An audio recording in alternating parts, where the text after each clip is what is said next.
जय माता दी। जय माँ सर्वमंगला। कैसे हैं आप सब?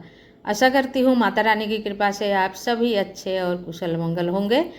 तो आप भी देख सकते हो मैं काम कर रही हूँ। जैसे सुबह मैंने मंदिर की साफ सफाई कर ली, आंगन की भी कर ली, लेकिन यहाँ पे हमने किया नहीं है क्योंकि इसको जचाना था। तो सुबह का पूजा पाठ हमने कर लिया है। अभी थोड़ा सा चाय नाश्ता करके फिर मैं नीचे आई हूँ दोबारा से। आके मैं इसको समेट रही हूँ। ये मौसम भी बहुत ही ख़राब है, धूल मिट्टी उड़ उड़ के ये बढ़ रही है। तो मैंने सोचा इसको इकट्ठा करके मैं रख देती हूँ, फिर जब होगा सत्संग तब देखा जाएगा।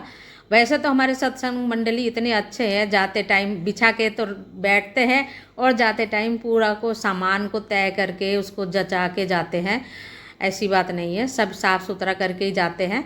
तो आज थोड़ा सा फैली पड़ी है तो मैंने सोचा मैं ही साफ़ कर लेती हूँ, इसको जचा भी लेती हूँ। और जचा के अगर ढक के रख देंगे तो मैं चीज़ें अच्छा व्यवस्थित रहेंगे। तो इसीलिए मैं ये काम कर रही हूँ अभी। तो ये जो ढोलक वगैरह है वैसे ही पड़ी थी और फिर मेरी पोती मेरे पीछे पीछे आ जाती है तो उल्ट पुल्ट कर देती है सामान को। तो उसको मना भी नहीं कर सकते, बच्ची है तो मेरे साथ ही रहती है, आती भी है। तो ये हमारा बंदर का आना भी भीतर कम हो गई है सब कुछ, इसीलिए मैं इस तरह से मैं इसको साफ़ सुथरा करके जचा के रख रही हूँ। पता नहीं कब फिर सत्संग होगा तो तब फिर निकाल लेंगे। तो ये देखिए हमने तैयार एकदम कर दिया है पॉलीथीन में पैक करके। तो फिर मेरे को जचा नहीं है, फिर मैंने सोचा दोबारा से उसको फिर खोल के जो बाकी की दड़ी वगैरह थी उसे भी मैं इस तरह से सजा के रख रही हूँ ढक के, जैसे ये व्यवस्थित रहे और गंदा भी ना हो और अच्छे से दिखे भी। क्योंकि मंदिर के सामने वाला हिस्सा है, साफ़ सुथरा भी रखना चाहिए।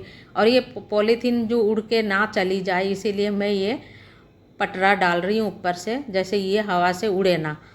तो ये देखिए हमने साफ़ कर दिया है। अब इसे झाड़ू लगा के हम इसको साफ़ सुथरा कर देंगे और फिर पोछा भी लगा देंगे, फिर सुंदर दिखेगा।